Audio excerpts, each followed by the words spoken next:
Hér við Háskólann á Akureyri hefur undanfarna 2 daga staðið við ráðstefna rannsóknir í byggðaþróun. Hér hafa verið 270 manns. En hvað er nýjast að gerast í þessum málum? Og það sem ég hef verið að taka þátt í að fylgjast með, það er til dæmis áhrif stórframkvæmda á lítil samfélög og við vorum að kynna þessum Austurland álversframkvæmdir en síðan voru þarna aðalar frá eins langt í burtu eins og Ástralíu sem voru að segja frá námavinnslu þar og það voru Finnar og víðar frá, mjög áhugavert margt. Er eitthvað sameiginlegt varðandi þessi mál? Já, ég held að það sé kannski fámennið og að vera ekki sem sagt í miðju viðkomandi lands, ekki þar sem að valdataumarnir eru og megin mannfjöldin, heldur þau svæði þar sem er fámennara og svona völdin eru kannski minni. Snýst þetta mikið völd? Ég held það og líka vissu leyti svona mikið landsvæði og það sem eru einhver hráefni til staðar, orka, það verður að hagnýta þetta og það eru tiltölulega fáir oft sem eru sem sagt og hafa málin að segja. Þetta eru kannski stór fyrirtæki og aðri slíkir sem svo sem ráða miklu það hvað verið er að gera. Hvað hefur komið þér mest á óvart á ráðstefnunni? Það er bara þetta fjölbreytileikinn. Þetta er alveg rosalega mörg erindi, skemmtilegt og ég ákvaða að fara svolítið meira að fylgjast með erindum samfélög og yngra fólk og aldurssamsetningu og slíka þróun. Og þar var til dæmis ein setning sem satt svolítið í mér að skemmtilegt erindi sem að Lögmið Þjón sagði að í rauninni er besta leiðin til þess að fá unga fólki ykkar aftur. Það er að skapa hamingjusömstu 20 ár ævinar til að byrja með. Þannig að það er margt sem situr eftir svona fjölbreytta fyrirlestra. Nú hefur þú verið að rannsaka, er það ekki, atvinnuháttabreytingarnar í kringum Húsavík. Hvað segðu mér aðeins í stuttu máli það? Nú, við höfum svolítið verið að athuga hvernig viðhorfin hafa breyst og þá Húsavík er þorp eða bær sem hefur breyst mikið síðustu 20 ár frá því að vera sjávarútvegspláss sem byggir upp á sjávarútveg og landbúnaði kring. Í það færast mjög mikið yfir í ferðaþjónustu, iðnað og opinbera þjónustu. Þannig að við höfum verið að horfa í það og þá líka hvernig aldurssamsetningin breytist. Hvað hefur breyst? Það sem hefur auðvitað breyst eru störfin. Það hefur fækkað mikið störfum í sjávarútvegi og fjölgað móti í ferðaþjónustu. Og við höfum líka verið að horfa á það vantar í yngstu aldurshópana, það vantar á síðustu 20 árum er fækkun 33% á aldri 0 til 19 ára sem er náttúrulega sýnir það náttúrulega samfélag verður ekki sjálfbært ef það heldur svoleiðis áfram og þetta vantar yngri kynslóðina líka sem að fólk á barnseignaraldri. Hvað er til ráða? Einhver svör á ráðstefnunni?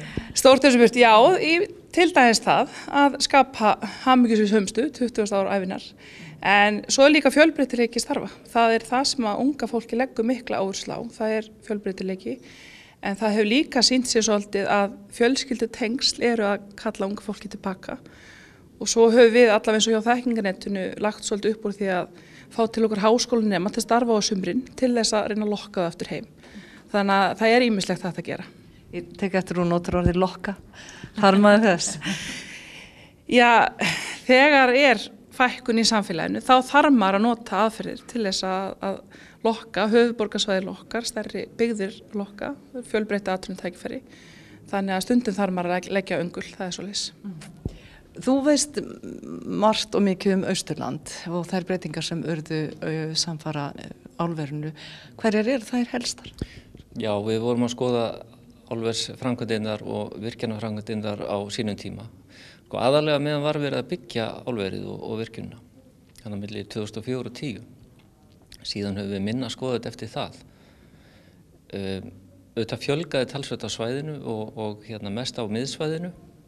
Næst álverinu, þetta var fyrst og næst í 2 bæjum, Egilsstöðum, Fellabæ og svo Reyðarfirði og Eskifirði. Svona þessi 2 svæði sem voru næst framkvæmdunum og síðan þegar ég var að skoða þetta núna fyrir þessa ráðstefnu þá sé ég að hlutirnir hafa breyst svolítið Það sem kom mér kannski svolítið óvart hvað er hátt hlutfall kalla næst álverinu á Reyðarfirði. Og svo þegar maður skoðar það aðeins nánar að þá þetta sem sagt karlar með erlend ríkisfang og á þröngu aldursbili á 20 til 60 ára. Þannig að mannfjöldapíramídin er ekki með mitt í þarna, hann er með svona bumbu, kallamegin. Og þetta er nú kannski eitthvað sem maður þarf svolítið að hafa í huga vegna þess að við erum þarna með samfélag þá sem er svolítið og jafnvægi og það eru 4 konur á hverja 5 kalla á Reyðarfirði og ég held að við ættum að huga að því að reyna að jafna svolítið þessa þróun ef að mögulegt er. Óttastu að þetta geti orðið þróunin í kringum Húsavík líka? Nei, sko ég held að Húsavík, sko það er önnur hlutföll þarna. Vinnustaðurinn er minni og samfélagið sem er næst vinnustaðnum, Húsavík, er hlutfallslega stærra. Þannig að það vigtar ekki eins þungt eins og þarna fyrir austan. En þetta er náttúrulega mál sem er endalaust hægt að ræða og þess vegna kannski eru þessar ráðstefnur á 2 ára fresti. En eru nýjar hugsanir, verðið vör við það í þessum málum? Er fólk að koma með nýjar lausnir? Ég svo sem er ekki eins reynd í þessu eins og ég haldi sko, þannig að jú, það eru þetta alltaf nýjar hugsanir og kannski vera að hvetja fólk til að horfa á hlutina út frá öðrum sjónarmiðum. Að eins að áðan að það væri hægt að segja við ungt fólk að það væri sko eirðarleysi að vera flýta milli staða heldur en frekar að tala um aðlögunarhæfni, að hrósa þeim fyrir það að geta flutt og hafa aðlögunarhæfni, frekar að líta á þessi neikvætt, þannig að það er oft svona hugsunarháttur sem eru eitthvað sem þarf að breyta og það er áhugavert að skoða.